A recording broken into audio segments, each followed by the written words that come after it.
a great day, I'm feeling good. Oh, the possibilities of what I could. What happens when a blind man, a woman of color, and a child of immigrants get together to discuss how diversity, inclusion, and equity affect your business? I'm moving fast. Oh, I'm optimistic. Hi everybody, welcome to the Choose Inclusion podcast. I'm UB and I am the Latino white guy of the group. I'm Nina. I am the woman of color in the group. And I'm Mike. I'm the blind guy. Hey everyone, welcome back to another episode of Choose Inclusion. I'm here with my wonderful co-hosts, UB and Mike. How are you guys doing? Ooh, Mike, we're wonderful today. I heard that. That feels like I didn't even send her a toaster or a bagel or nothing. Right? It's just, you know what? It's that summer. It's that, It's just coming in. It's spring in the Rockies. Yeah. Bagel's on its way though, Nina. As long as we get to go out for a beer and sit out in the sunshine, then I'm going to be even happier. Please. Ooh, she said beer. Please. So I am super excited for our guest today. I'd like to welcome to our podcast, Kelly Cooper. She's the founder and CEO of Center for Social Intelligence. And she's also the author of a recent book entitled Lead the Change, The Competitive Advantage of Gender, Diversity, and Inclusion.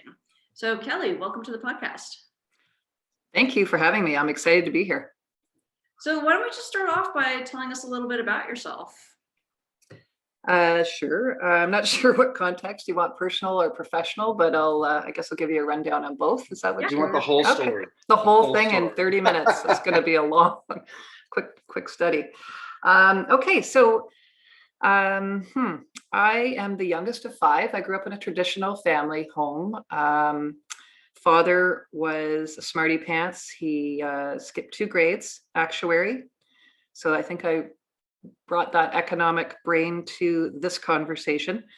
Parents split up when I was about 10. So different worlds became my norm. And so I kind of learned a lot about, I guess, independence early, you could say. And I have 3 older brothers and an older sister. And so that's sort of my context. I won't get into all the details there, but that's that.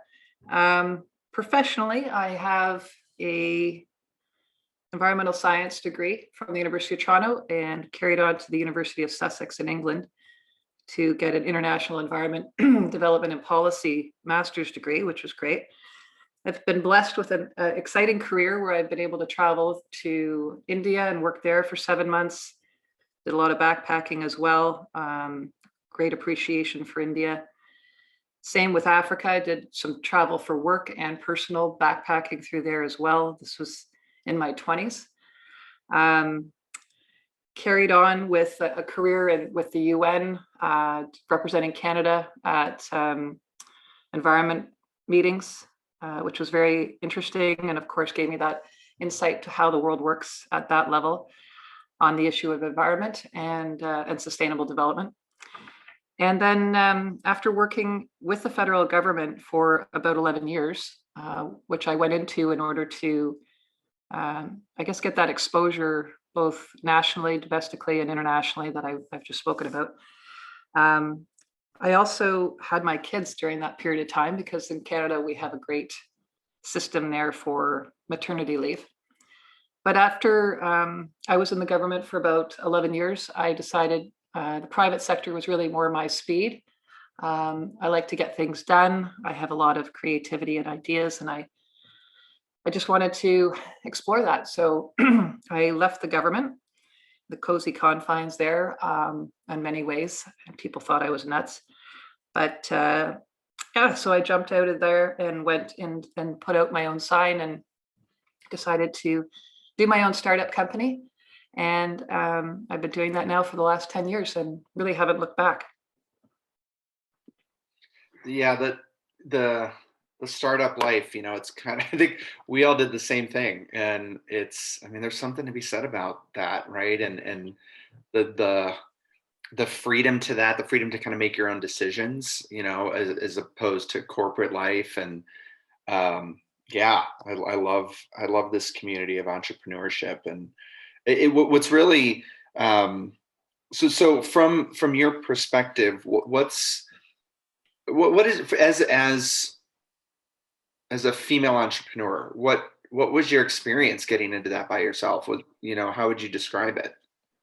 It was challenging on many levels, but I have a lot of tenacity and, like I say, creativity. So for me, it was about, I wanted to bring ideas to life. And because I had experience and knowledge in the bureaucracy of the federal government, I knew how to maneuver through it. I knew how to find grants. I knew how to make things happen and get connections. And so it may have come a little bit easier to me than people who had not had that experience.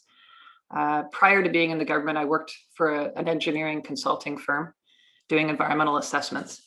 So I had some, and I had other consulting experiences before that as well. So I had some exposure to consulting, but that was protected, you could say, because I wasn't running the place. But so I had that knowledge, and I just felt confident that I could make things happen. And so, yeah, I just went for it. Love it, Kelly. This is Mike, and thank you again for joining us.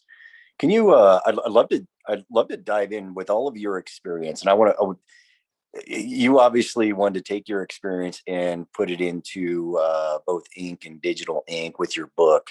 Talk to us a little bit about why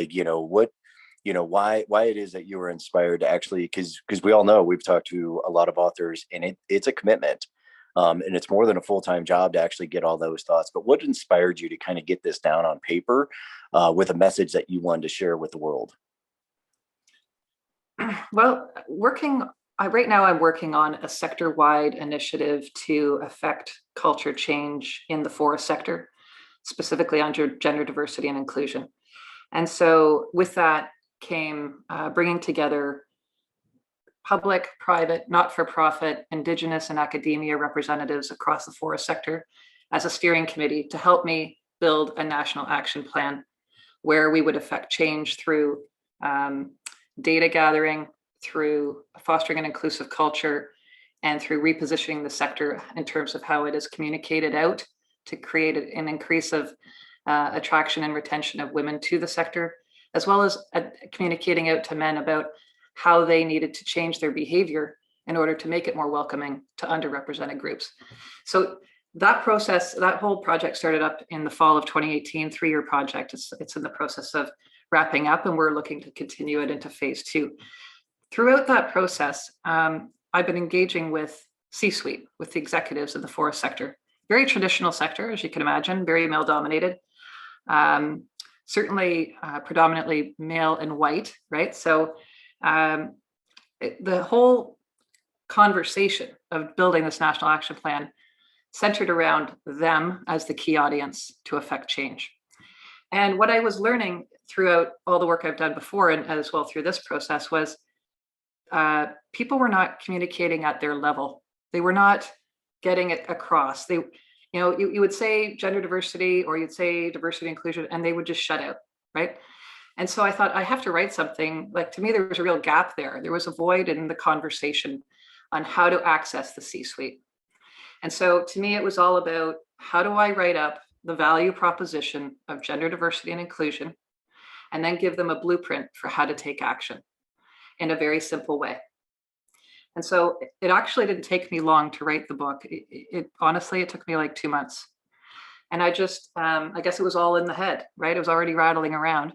And I interwoven throughout the book all my personal experiences. Well, I won't say all, because there's quite a few others, but people would probably get tired of just hearing me constantly giving my own stories, but that would be a whole other book.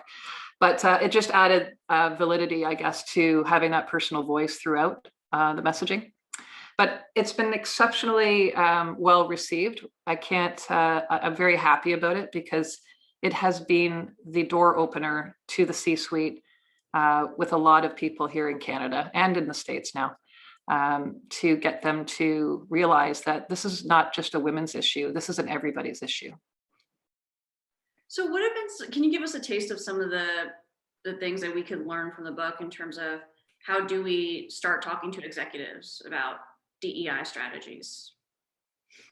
So I basically meet them where they're at, which is explaining to them, and I take from my knowledge and experience with the environment sector, because that's where I really had a focus before. And I start the book by talking about remember the days when garbage was simply garbage. We did not have the recycle reuse programs in place. And people, when they think about that, they're like, yeah, you know what? I remember that. I remember we just threw everything in a landfill and we didn't even care. And the environmental movement and I see the social in a similar vein, and it's all around the rubric of sustainable development. And for those who don't know what that means, it's really not compromising future generations' experience with the world by compromising the environment and social elements in favor of the economy. So learning from what the environmental movement has done for us 30 years ago, and that's when I graduated from U of T, it was all about sustainable development. And those were new cutting edge words and I'm aging myself here, back in 1993. Okay, so, but I have lived in that milieu for the last 30 years. So to me, it's like, let's go back to something people can relate to. These guys are in their 40s and 50s and 60s. They know about that environmental movement. So I positioned it that way and start the conversation saying, we went through a process of learning how to value the environment. And now we're seeing it with climate change, people putting $1 on air. Okay, that was unheard of 30 years ago, right? And there are many other examples, the value of our oceans, of water, things like that, the commons, we call it. So when people who are in these positions remember back to those days, hearken back to those days, they go, yeah, actually, we went through quite a movement, the environmental movement, to put $1 on that. And I then lay it into the social element of things here. And I realized there was a return on investment through investing in the people in your workplace. And that's the stuff you hear about all the time from the Deloittes and the KPMGs, all the big management firms. They produce tons of reports, McKinsey, et cetera, on the business case. And things like, there's a lot of talk about an inclusive culture. If you those companies that do that, who create an inclusive culture, have like a 56% increase in job performance. They see like a 50% drop in turnover sick days. And so when you put that in perspective, for a company that employs 10,000 people, this is a cost of $52 million. It's a lot of money. So when I spell out the business case, and I give a lot more statistics, I just kind of hammer the first chapter on the value proposition about the statistics of the business case. And then I follow through after that to discuss the disincentives. So what I just shared with you are the incentives to invest in your people. And then there are disincentives. And I speak about all the lawsuits that companies face that we see in the news every day. So like here in Canada, last year alone, $900 million was paid out in a sexual misconduct lawsuit aimed at the Canadian Armed Forces. That's a lot of money. In 2016, Google paid a former search executive $35 million in an exit package when he was reportedly forced to resign after a sexual assault investigation. And similarly with 2017, we had 21st Century Fox News paid out $50 million for a sexual harassment lawsuit. And if you can stand it, they paid the accused males a combined $64 million to go away. So this is big bucks. And so when they start to realize like, wow, this is a lot of money that we could be stuck paying out if we don't get our act together.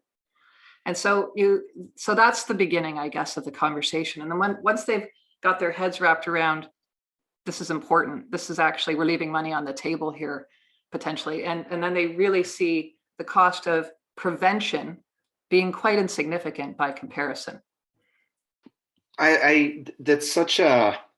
This is great because I think, for a lot of people in these positions where, oftentimes they are the only people sort of championing these efforts within their organizations.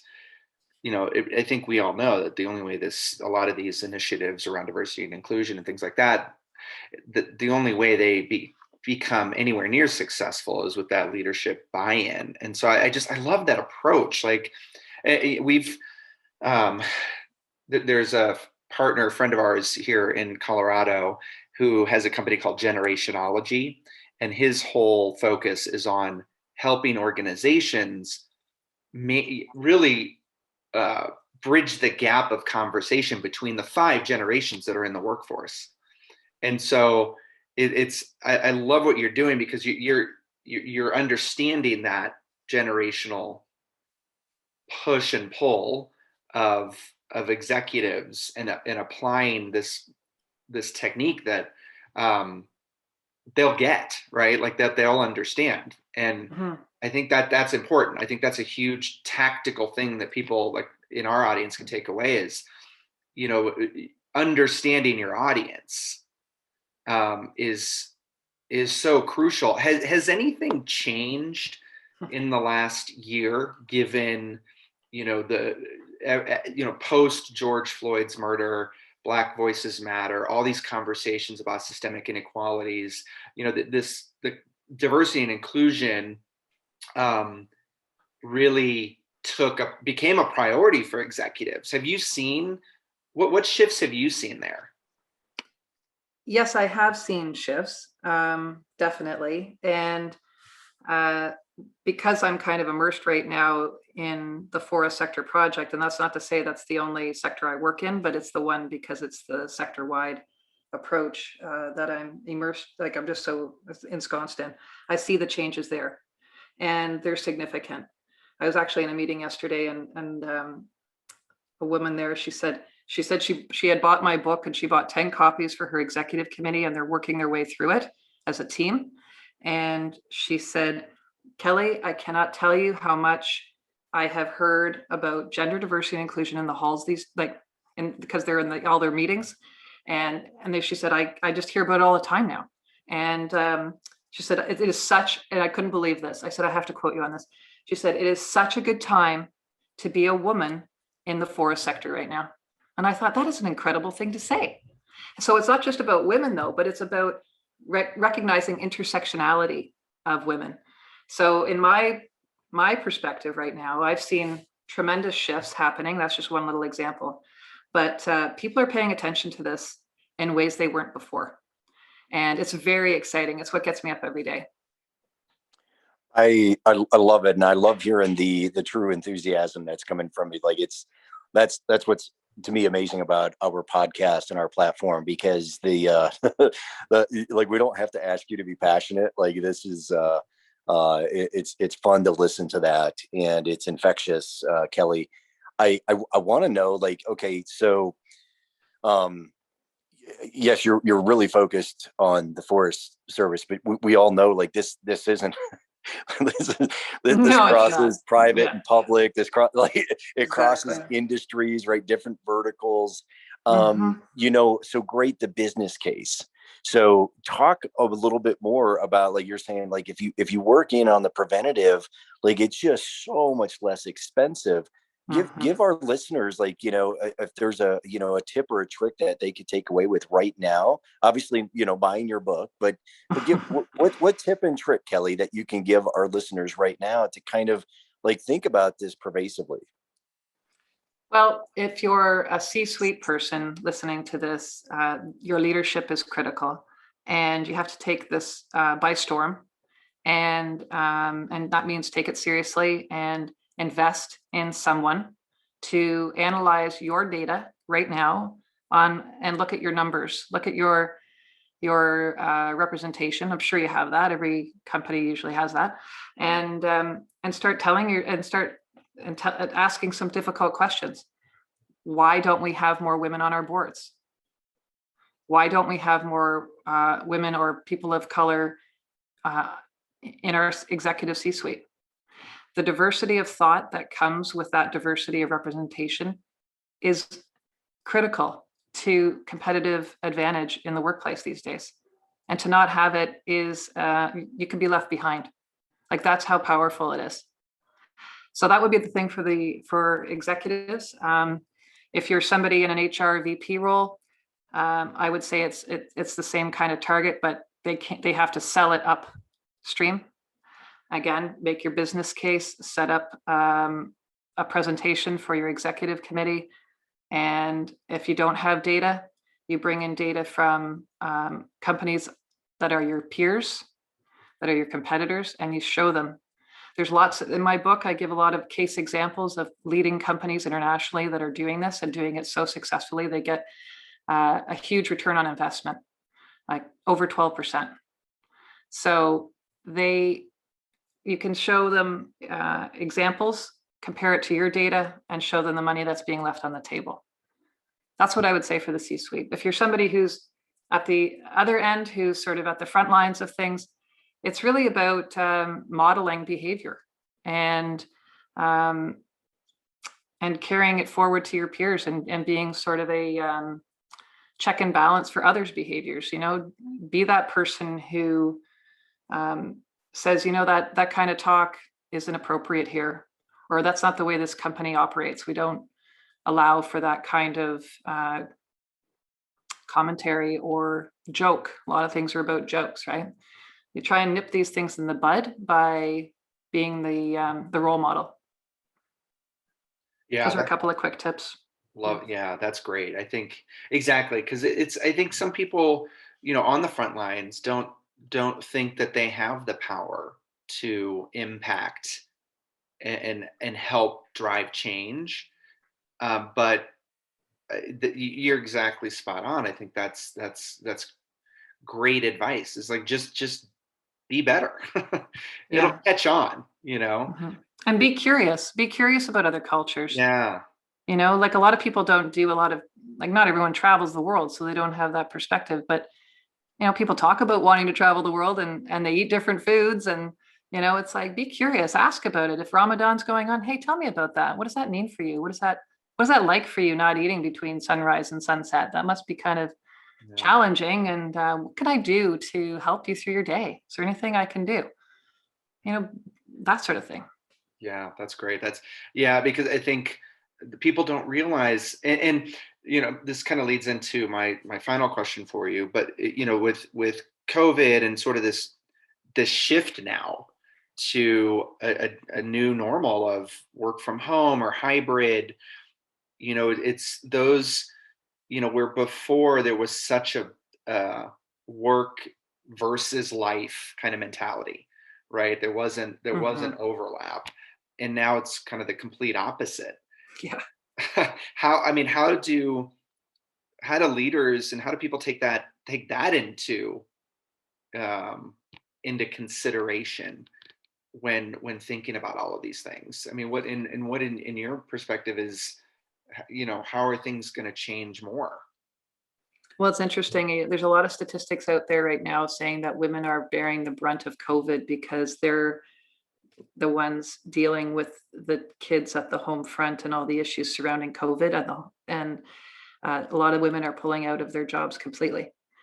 And they're saying if we don't pay closer attention to this dynamic, we're regressing the whole feminist issues around women in work. So that's one thing. But I would say that for a lot of the men I've talked to, they're getting a bit of a wake-up call. They're getting to see the reality of what goes on. And they're being forced to take on more responsibility on the home front because their partner has a job too. So there's sort of two ways of thought on it, what I've seen. One is women are just quitting because it's not worth it. They don't make enough money and they're like, forget it. It's not worth it. I want to pay attention to my kids, their education, whatever. They have to homeschool. It's a challenge to be working at the same time. Others are saying, okay, if they're both employed at a, similar pay scale, they're saying, look, we have to divide and conquer here. I can't be always doing everything. It's going to burn out our marriage. It's going to burn out everything. So there's some men who are saying, I had no idea just how much was going on. And so I think out of those relationships, we're going to see greater respect and understanding for what it takes to deal with the social aspects of our lives. And again, we do not put a dollar figure on this, but it's a hefty price. If you don't pay attention to those pieces now during this COVID times, like a lot of these kids are going to fall through the cracks. What's our future like? Got these people. I mean, a lot of people talk about that.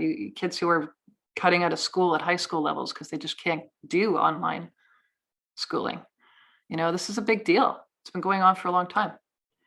I know maybe you guys are going to be out of it sooner than us, but we're still struggling through this, and it may be on for another year before things really get back to school in person full time. Kelly, I want to thank you so much for joining us on the podcast today. And where can people find you and your book so they can start going back and implementing all the great stuff that the playbooks that you've put together for people to actually bring back to their teams? Where can they find you and the book?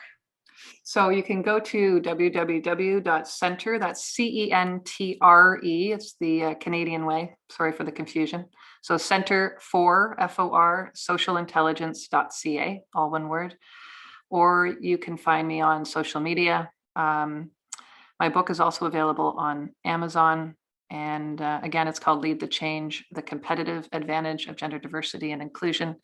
And as I mentioned, it really spells out quite simply what the value proposition is for GDI, and it gives a blueprint for the C-suite on how to take action. I don't even want to say it's just for the C-suite because others have come forward and said how helpful it's been. So and they're not necessarily in the C-suite positions, but that's how you can find me. Awesome. Thank you so much, Kelly, for joining us today. Well, thanks for having me. It's been a great conversation. And thank you to all of our listeners. As usual, you can catch us on chooseinclusion.com for all of our episodes, posting it on all of the different streaming platforms out there. And we will catch you all next time. Have a great day. Thanks. Thanks, everyone. Thanks for listening to the Choose Inclusion podcast. Make sure to subscribe to us on Apple Podcasts and Spotify. And you can see closed captioning for this podcast on our YouTube channel. You can find us online on our website, chooseinclusion.com, and contact us on Twitter @chooseinclusion.